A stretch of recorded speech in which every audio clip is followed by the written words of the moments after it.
Welcome back to Sally Melodies classroom, where we learn basic music and simple tips to take us to the next level wherever we will be. So today, we are still on time signature and grouping. This is very simple.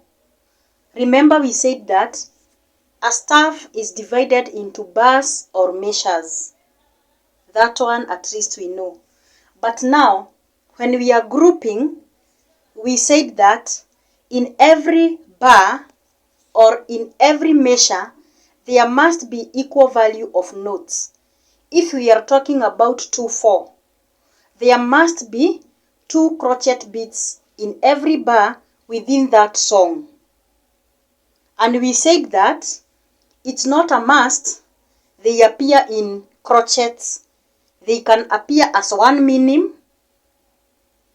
because one minim is equal to 2 crochets. It can also appear as 4 quavers. So it will depend on the variation or rhythm of the song, because again we said you cannot write the whole song using the same time duration or the same duration of the notes.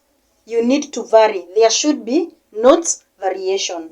So here we have 2/4.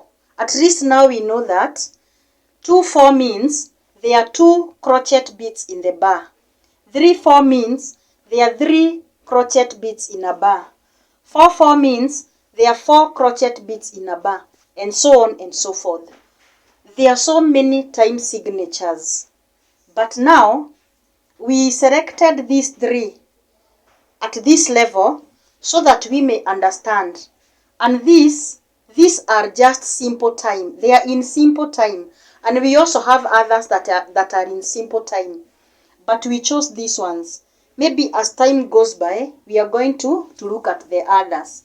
So the first one is a 2/4. 2 crochet beats in each bar. 3 crochet beats in each bar. That is a 3/4.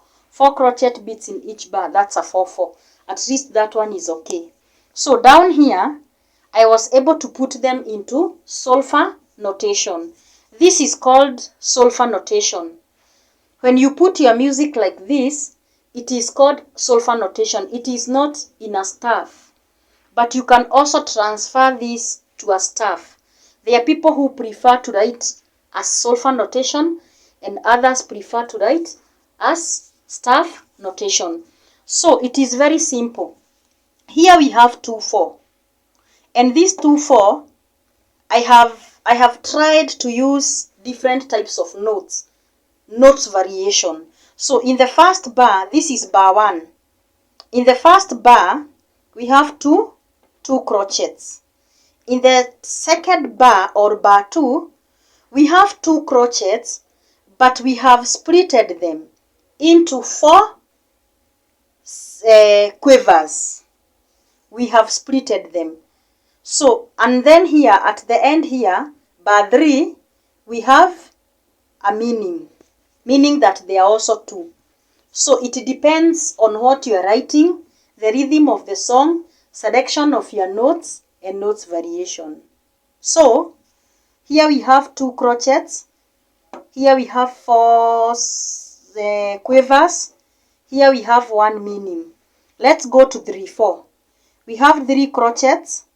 And then we have 6 quavers, and then here I have used a crochet and a minim.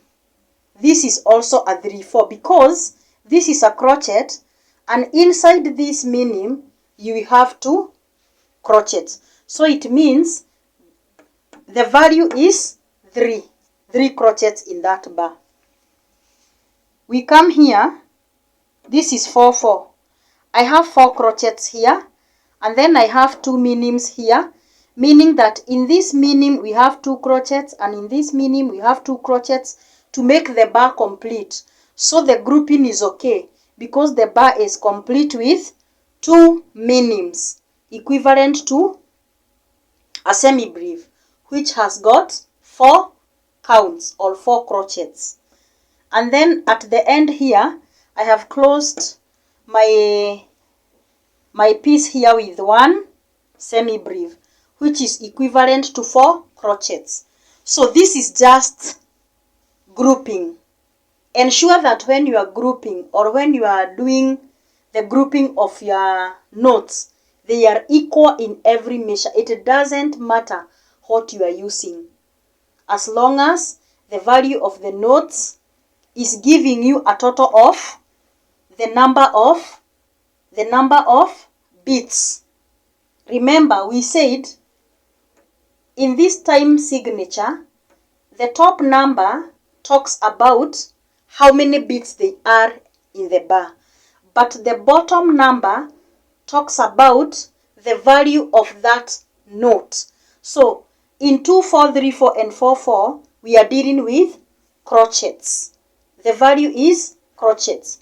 Maybe when we come next, we shall see that maybe here we can have a 3, 8, meaning that there will be 3 quavers in that bar. So the value of the note will be a quiver, but there will be 3 in that bar. So it is that simple. Ensure that when you are writing your music, you group your notes equally in each measure. Thank you so much for attending this class. See you in the next class.